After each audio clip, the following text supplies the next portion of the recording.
Hello everyone, this is Al Spectrum. Welcome back to the Land of Empires. I'm recording this video today on Christmas Day on the east coast of the United States. So I hope everyone is enjoying their Christmas holidays so far. I hope everyone stays safe. And I want to make this a special video about resource farming.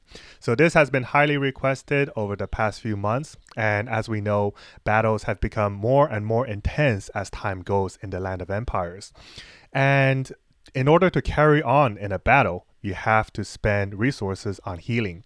Not only do you have to buy healing hours, but every time you heal those troops, they consume a massive amount of resources.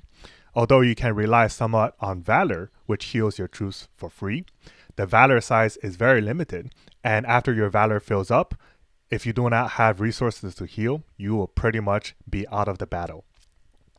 So this will be a kind of a guide on how to farm resources in order to maintain the healing upkeep, because especially for your top players in the Battle Disorder, Destiny, and Holy Mountain, I have listed kind of the typical number of heals needed, I should say hours of heals needed to sustain a kind of an intense confrontation against a strong enemy across these different events.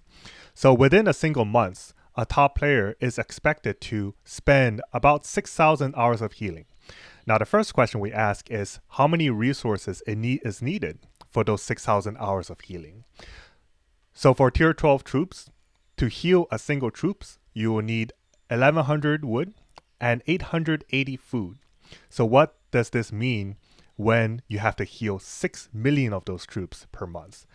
That means you have to spend 6.6 million wood and 5.3 billion food in order to heal those troops. And although the Battle of Disorder gives us a very good opportunity to passively farm those resources, across the 2 weeks that we're able to do that, they will only give you 6 billion resources in total. So it will be up to you how to distribute those 6 billion resources between wood and food. Although a lot of players I know love to farm wood, I definitely do not recommend focusing on wood too much unless you have a massive excess of food, because food is highly underestimated and you will run out of food very quickly if all of your focus is on wood. Now, even accounting for the Battle Disorder, you are still kind of down 6 billion resources every month. And this doesn't even start to account for the resources needed for your various upgrades like T12 upgrades, research upgrades, building upgrades, as well as the troops you want to train. And kind of this is now kind of the focus of this video, and that is how to kind of really farm enough resources to make up that gap between the resources you gain from BOD and the resources you need to sustain the healing of your gameplay. And if you farm resources outside of the Battle Disorder, you can actually farm up to 1 billion a day. So this is much faster in terms of resource farming compared to the passive farming in the Battle Disorder. And if you use your 100% resource farming buff, you can get up to 1 billion a day. However, this is very tedious to do, and I definitely do not recommend anyone manually doing this. So now getting on to the topic of this video, I will teach everyone about a trick called macro farming. I won't really go into the advanced techniques of macro. However, I hope to show everyone kind of the basics of how to set up a macro, which is done in a virtual environment, and how to make the macro kind of work. Although the macro I will show you today is not very efficient, I think personally it is very easy to learn, very easy to set up, and kind of foolproof, meaning that the macro will not really break if you do something wrong. So starting out with my farming account, you can do this on your main account, of course, but typically I like to do this on a farming account because your main account is typically an account that you will play on, and you do not really want to interrupt the macro process too often. So to begin the macro, I would download LD Player. This is my personal favorite for the Land of Empires. I know a lot of people use BlueStacks, but personally, I found LD Player to be the most stable, because if your game crashes while your macro is running, obviously that is not good for you. So once you have downloaded LD Player, you want to first close the game And then, well, first open the game. And whenever you open the game, you want to just get rid of the menu that pop up when you first open the game, which is typically this menu. So whenever a server resets, which happens daily, you will want to close this menu as well as this menu. So these will always pop up at the start of any day. So before you set up your macro, you would want to close these two menus. And then after that, you are ready to set up your macro, assuming that you have enough troops. Of course, if you do not have enough troops to farm the level 8 resources, you will run into issues. But of course, you can kind of establish a simplified macro where you only try to gather use 4 different marches instead of 6. But I recommend just having enough troops for 6 total marches. That will save you a lot of trouble in the long run. So in order to begin the macro, let me just see if this is being recorded. All right, it is, which is excellent. So you start recording, press this, and you want to start from kind of the closed game interface, because if your game is open, then it's always susceptible to crashes. So you want to open the game when you start the macro and then close the game before you end the macro. So that is kind of like developing a loop that is reliable. So now you are entering the game.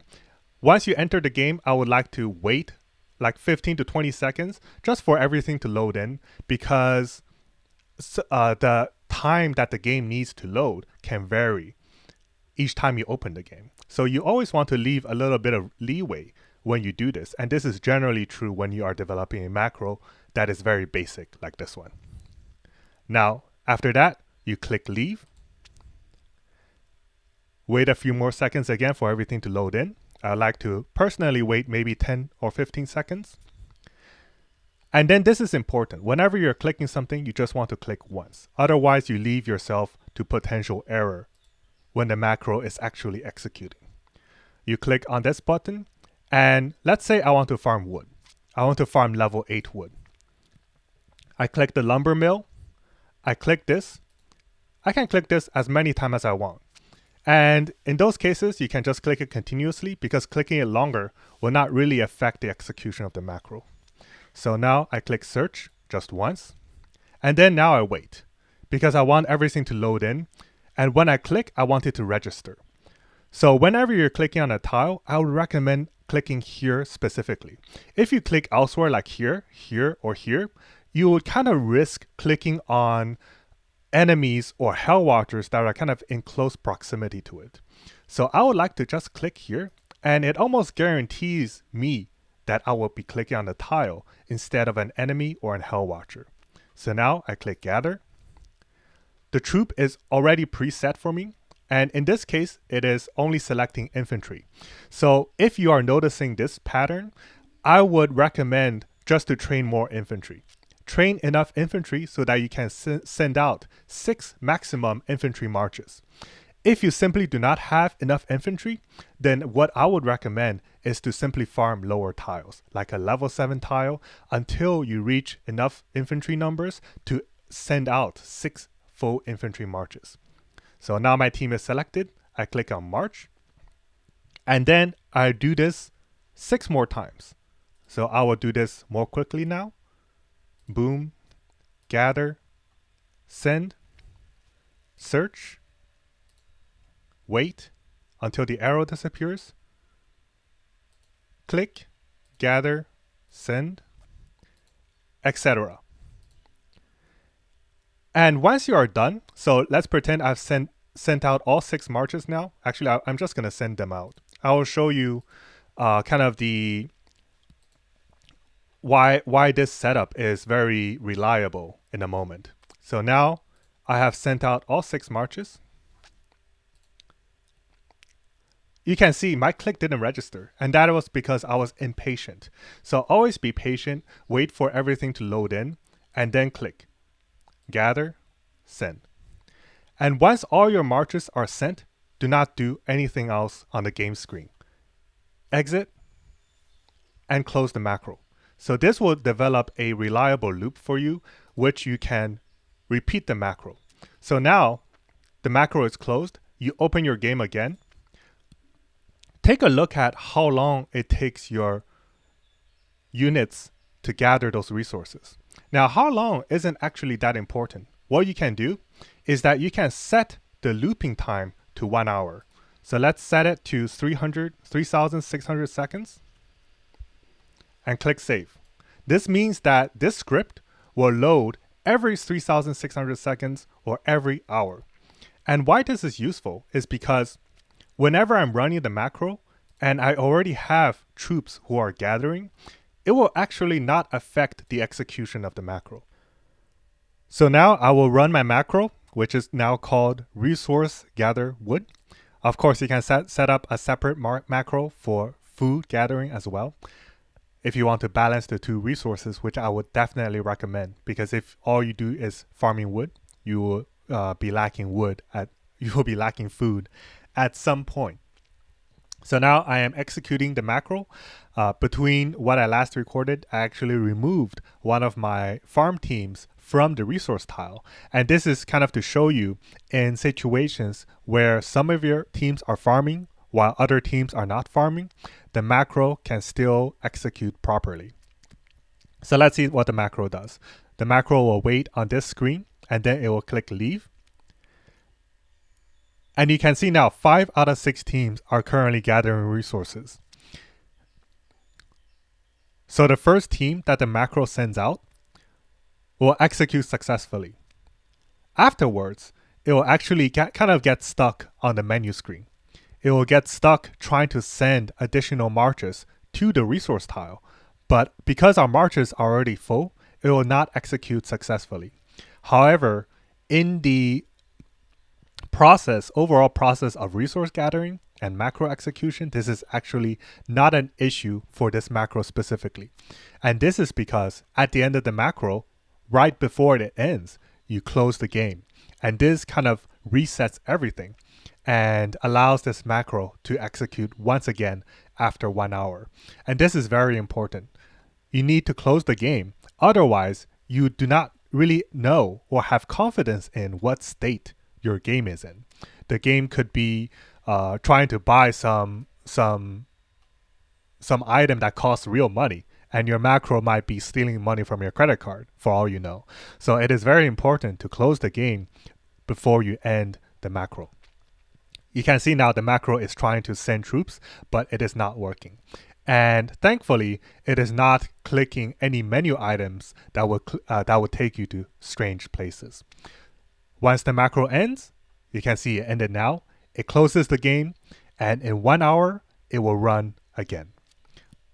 So I highly recommend this method for players who do have a farm account. I do not recommend you use your main account for this because a main account is meant to be played. And if you log into the account too often, it might interfere with the progression of resource farming. In terms of overall expected resources you can get through this process, of course, it is a little slower than actually doing it manually yourself if you are a no-lifer and can stay up can send out your marches every 2 to 3 hours. However, if you have an account that farms relatively quickly and you use the resource buff, you can expect up to about 0.7 billion resources a day. And this more than makes up the difference in resource consumption and what you get passively from the Battle of the Sorter. So I hope everyone enjoyed this video. Make sure to always close the menu, log in once a day, and give yourself that resource buff. If you want to be a little more creative, you can develop a more sophisticated macro or even use specialized macro programs so that you don't even have to log in once a day. The macro itself will automatically go through the process.